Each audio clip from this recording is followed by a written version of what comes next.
An AI chatbot gone viral. Google's Bard is now Gemini, the search giant renaming the chatbot. For all the wrong reasons. More controversies around its AI model Gemini mount. Politics, race, wokeness. This has caused a lot of consternation, a lot of commotion. A $90 billion sell-off. Shares of parent company Alphabet sinking over 4% today as it struggles to get its footing in the AI race. And even calls for a head to roll. Some are calling for a change in leadership. It's unforgivable and some heads should roll on it. This is not how Google's moment of redemption was supposed to play out. And now some are wondering whether this is indicative of a new and worsened Google. This week on Tech Check, how Google's culture is sabotaging its AI. In 2022, when ChatGPT broke into the mainstream and finally captured the public's imagination for what AI could be. The ChatGPT phenomenon. Everyone's been talking about the ChatGPT. Google was nowhere to be found.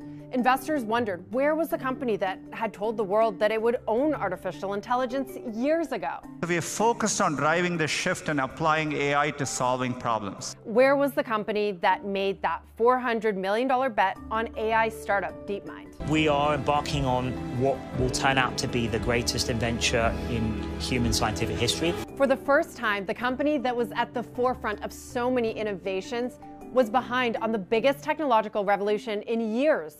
Where was Google? Now we know search is being replaced with a new form of information discovery. And all I'm saying is even if they emerge as the leader in this thing, they will not have as much share of the pool of profits as they have in search. It's almost impossible for me to see how they replicate that. Its chatbot Gemini was supposed to be that salvation, the moment when Google's AI leveraged its huge advantage in distribution and data.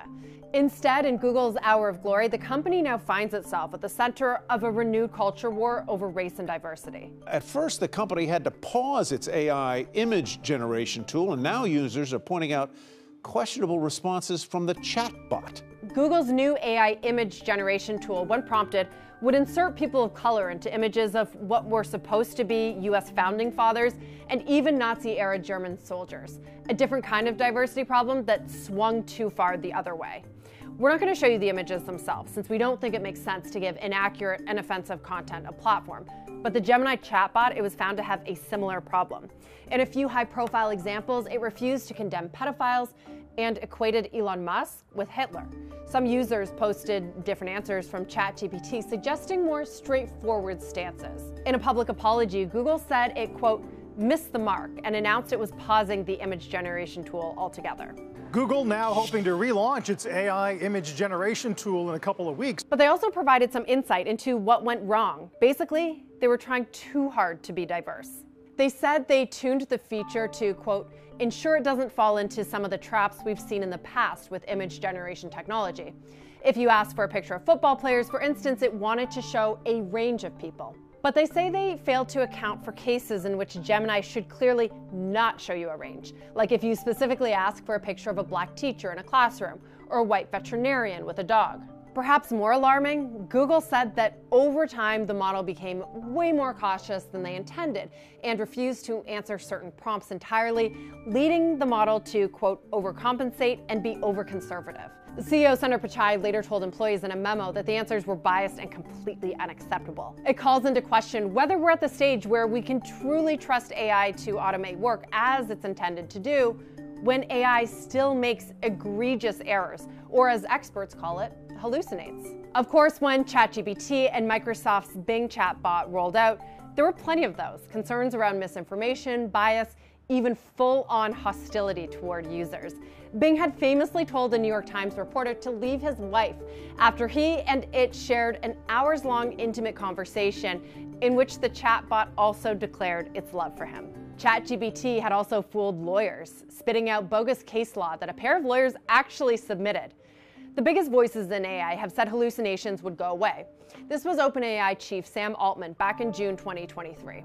I think we will get the hallucination problem to a much, much better place. It will take us, my colleagues weigh in, I think it'll take us a year and a half, 2 years, something like that. But at that point, we won't still talk about these. Okay, so generative AI has problems. It's still early, but Google's missteps, they might be different. People trust Google and trust Google search results. They're in a different position. OpenAI and other companies can do things that people are going to have different expectations of Google for. The broader issue around Gemini's rollout is whether it underscores a painful but new corporate reality for Alphabet and CEO Sundar Pichai. Some wondering whether it's time for new management. People are trying to portray this as Google got too woke. Even a woke Google wouldn't want Nazis portrayed as people of color. It's just crazy. So it's more of a testing. Where was the testing here? Where is the organizational competency to roll out a product that even if you're trying to encode values into it, you can't? And that, to me, is the red flag here. Who's running the ship at Google and allowing this stuff out of the door? This isn't just a minor battle. This is a huge battle, and they're falling behind. And Altimeter Capital's Brad Gerstner tweeting that Sundar Pichai may be a world-class human being, but he appears 100% incapable of leading the Zuck/Elon reset this company desperately needs. This isn't the first time Pichai has come under pressure. Back in 2020, the Journal asked, Sundar Pichai is a really nice guy. Is that enough? It's unforgivable, and some heads should roll on it. I don't know if the CEO's head should be one of those, but you would think with the world's eyes on AI, is there any launch that's more important to take some of the thunder away from Microsoft and ChatGPT? Pichai's AI rivals, meanwhile, like Microsoft, Satya Nadella, they aren't holding back. And I hope that with our innovation, they will definitely want to come out and show that they can dance, and I want people to know that we made them dance. Pichai just hasn't taken the lead in the way that Nadella or Sam Altman have, but that's not exactly his style. But who he has put in charge, that may be telling. And that would be Google's search chief, Prabhakar Raghavan. He has been at the forefront of the company's Gen AI announcements, demos, and apologies. Let's see how that works with a live demo. We are missing the phone. Thanks, Liz, and we'll have to figure out who stole your phone. And when Gemini, Google's newly branded AI image generator, went off the rails, it was Raghavan, again, on cleanup patrol. Writing in a blog post, it's clear that this feature missed the mark. Not Pichai, though he would apologize internally later. And not Demis Hassabis, CEO and co-founder of Google DeepMind, Google's AI unit. Raghavan himself is extremely well respected in academia and tech, but he represents search, Google's legacy business. And Raghavan as spokesperson may underscore an uncomfortable idea. Google can't let go of search. And for good reason. It's very difficult, to try and disrupt what has been one of the greatest businesses in the history of capitalism. I mean, I'm not quite sure how you do that, but everybody seems to be sort of had the chorus now is they're moving too slow. Competitors like Microsoft and OpenAI, they don't have massive search advertising businesses to disrupt. So the fear for Google investors is that they may be moving faster and more decisively. It has been a disappointment as a Alphabet shareholder. The company has significant resources to be a leader in the AI arms race. They need to tell us this year, I'm talking this year, to make this stock really a winner. They need to say, this is how we're going to monetize this thing. When you talk about Google, guys, you got to understand people are with the Mag 7 just saying, do I put my money here or there? And they got to start doing what the other guys are doing. So far, though, actual investors calling for a leadership change, they are far and few between. Activist investor TCI Fund Management, which called on Sundar Pichai to cut costs back in 2022, has been silent, at least publicly, on Google's Gemini rollout. But could another activist step in? Or has Wall Street accepted Google's, quote, hermit approach? Bernstein analyst Mark Shmulek writes, Google is a company that gives investors nothing beyond the bare minimum to go off of. Earnings calls offer no guidance, cryptic commentary. The Q&A is a waste of time. And to Google's credit, he continues, this hermit approach works perfectly well for a company that seemingly cares more about running the business than endearing themselves to investors. But there's another risk. Even if Wall Street has patience for the hermit kingdom, top talent may not. Google may have a brain drain problem. Top AI staffers are leaving to start their own ventures. Among them, 4 of 36 lead Gemini developers, according to the information. Perplexity's CEO also was an intern at Google. He, ironically, has built the chatbot interface that seems to be resonating among Silicon Valley. Mistral, which just landed a major investment from Microsoft, its founder came from Google's DeepMind as well. Google also has a reputation for being where engineers go to, quote, rest and vest. In the HBO series Silicon Valley, the company Hulu is famously based on Google. Here's how they explain it. You guys having a meeting up here? Nah, not exactly. We're all currently unassigned. Why are you guys still coming in? Rest and vest. Oh, because in order to fully vest your options, you've got to wait until your contracts are up. Two well-regarded founders hiring in the AI space have also told me that Google is offering $20 million contracts to senior AI researchers. But the draw to build something new and exciting is how they can compete. Because building something at Google doesn't always translate into its shipping. One website, Killed by .tech, calls itself a graveyard for discontinued products. No surprise to anyone familiar with Google's history, it has created and killed more products than other mega caps. 284 compared to Apple's 55 and Microsoft's 98. The fallen include Google's Stadia, a cloud gaming service, Google Plus, a social networking platform, Picasa, remember that one? A free photo sharing platform.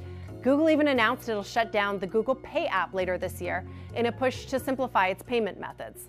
Even its cloud business, it's still a distant third compared to Amazon's AWS and Microsoft's Azure, and less profitable. In general, the cloud they have is subscale compared to the other two big guys. They got to take that margin from 7.6 to like 15 plus. 7.6 is not acceptable.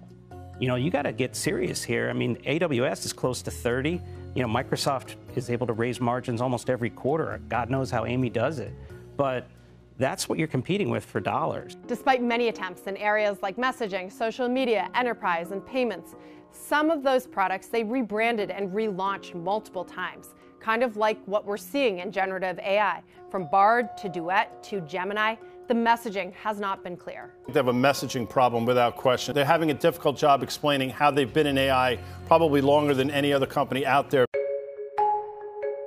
We've said this before, Google has truly pioneered the modern era of AI. This is the company that has owned DeepMind for many, many years. It is one of the pioneers in artificial intelligence. Yes, they've had some missteps, and maybe that's because artificial intelligence is hard. Maybe it's simply really innovative, and you're going to make mistakes along the way. That is part of innovation.